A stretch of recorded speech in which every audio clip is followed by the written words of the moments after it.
Hey everyone, this is Lee with Mantis Mechanics, and today I'm going to give you the 3 ranges of fighting in Kung Fu, and how knowing these 3 ranges can make you a better fighter. So stay tuned.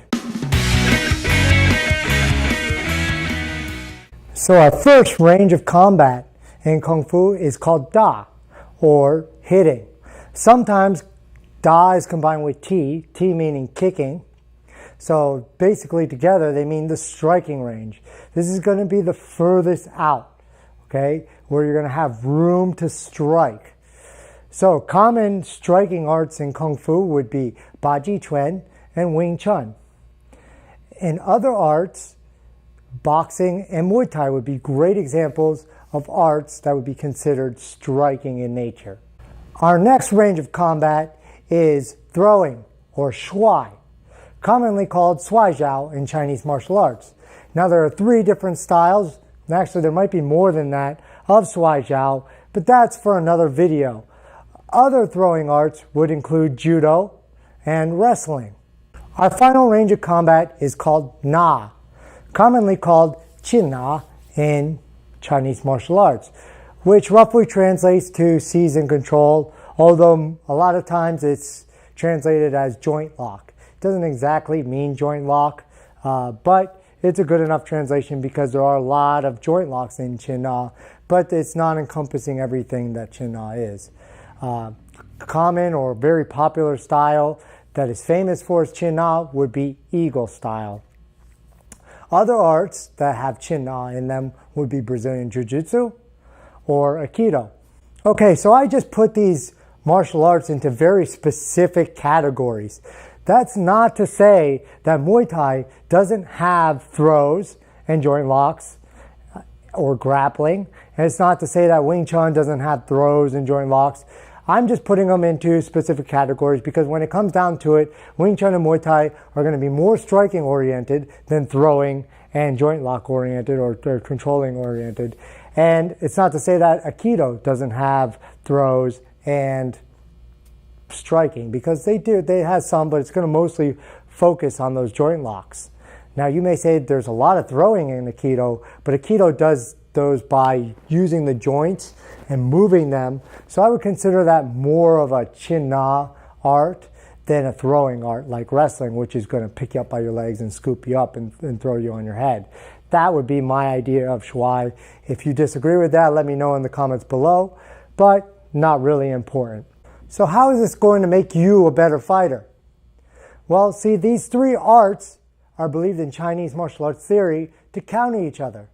So striking is countered by throwing is countered by grappling, and grappling is countered by striking. This means if someone's coming in and trying to hit you, if you close the distance, get close to them, they're not able to strike effectively anymore, you throw them to the ground. Once they're on the ground, it's very hard for them to deliver strikes to you if you're standing up. Now, if you're throwing, you have to grab the person. When you grab them, you can manipulate their joints to try and bring them to the ground, control them, or submit them, as in Brazilian Jiu-Jitsu. If someone starts to try to put you in a joint lock or starts to manipulate your joints, you can start punching and kicking them or striking them with the hopes that that's going to make them let go of that submission to attempt or that joint lock attempt. Now, remember that this isn't all set in stone. Nothing.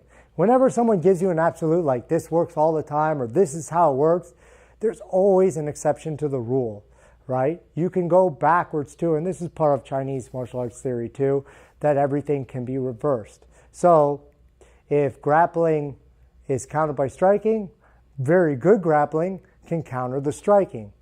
Very good striking can counter the throwing, and very good throwing can counter the grappling. So don't think, oh, I'm going to learn one simple grappling technique to counter the throwing, but if that person's a really good thrower, you're probably going to get thrown. Okay? Nothing is set in stone. So remember, if you're going up against a great striker and you're not a good striker, you're going to get hit. Don't strike with the striker. If you're going against a good thrower or wrestler, don't try to out-wrestle them. You're going to get thrown. And if you're not a good grappler, don't try to go against the grappler. You're going to get controlled or submitted. You always want to try to use those countering techniques. Like I said, if you're going against a thrower, use the grappling techniques. If you're going against a striker, use the throwing techniques. And if you're going against a grappler, try to use your striking. Okay? Do this, and remember this as a philosophy, but try to improve your game in all three areas. If you do this, you'll become a more complete fighter. And when the fight doesn't go your way, if you think that you're a good striker and you meet somebody who's a better striker than you, maybe they're a better striker than you, but you're a better grappler.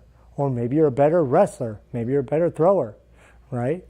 Maybe you don't think of throwing as your best area of fighting, but it might be better than your opponent's, and that might just be enough for you to win that confrontation. If you have any questions or comments on this, please put them below. Like and subscribe for more, and we'll see you next time on Mantis Mechanics.